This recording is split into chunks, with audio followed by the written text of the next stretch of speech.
लोकशाहीचा बुलंद आवाज, रिपब्लिकन वार्ता महाराष्ट्र।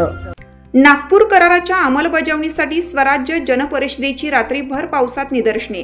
मराठवाड्याचा विकास होण्यासाठी रात्री 12 वाजता शिवाजी चौकात विविध मागण्या करत घोषणाबाजी।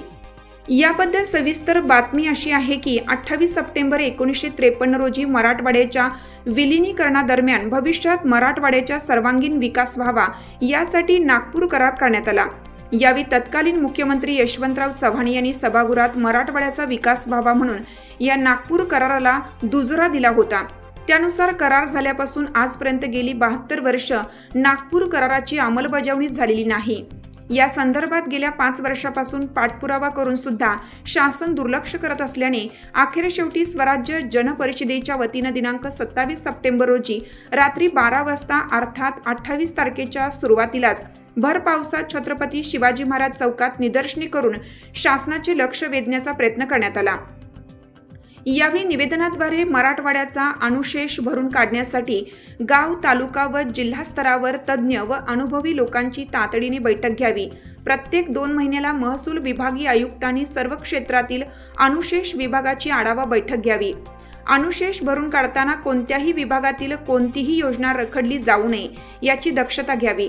मराठवाड्यातील प्रत्येक कार्यालयात अनुशेष विकास अंमलबजावणी कक्ष स्थापन करावा।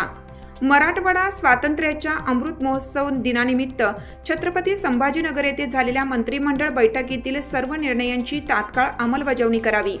बेरोजगारांसाठी मराठवाड्याच्या प्रत्येक तालुक्यातील हर एक विभागात मोठे उद्योग, कारखाने उभारावेत। मराठवाड्याचा रेल्वे अनुशेष तातडीने भरून काढावा।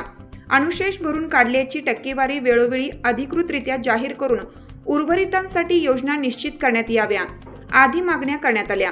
तसेच नागपूर कराराची अंमलबजावणी करावी, मराठवाड्याचा अनुशेष भरून काढावा आदी घोषणा देत आंदोलनकर्त्यांनी यावेळी परिसर दणाणून सोडला।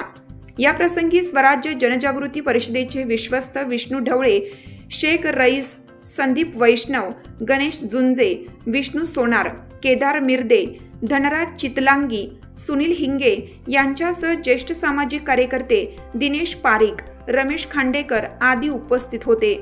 अंमलबजावणी झाली पाहिजे। मराठवाड्याचा विकास झाला पाहिजे। मराठवाड्याचा विकास झाला पाहिजे। मराठवाड्याचा विकास झाला पाहिजे। मराठवाड्याच्या कराराची अंमलबजावणी झाली पाहिजे। मराठवाड्याच्या कराराची अंमलबजावणी झाली पाहिजे। मराठवाड्याचा विकास झाला पाहिजे। मराठवाड्याचा विकास झाला पाहिजे। मराठवाड्याचा विकास झाला पाहिजे। मराठवाड्याचा विकास झाला पाहिजे। मराठवाड्याचा विकास मराठवाड्याचा विकास मराठवाड्याचा विकास मराठवाड्याचा विकास नागपूर कराराची अंमलबजावणी नागपूर कराराची अंमलबजावणी मराठवाडा कराराची अंमलबजावणी मराठवाड्याची कराराची अंमलबजावणी मराठवाड्याचा विकास मराठवाड्याचा विकास होत कसा नाही होत कसा नाही नागपूर कराराची अंमलबजावणी नागपूर कराराची अंमलबजावणी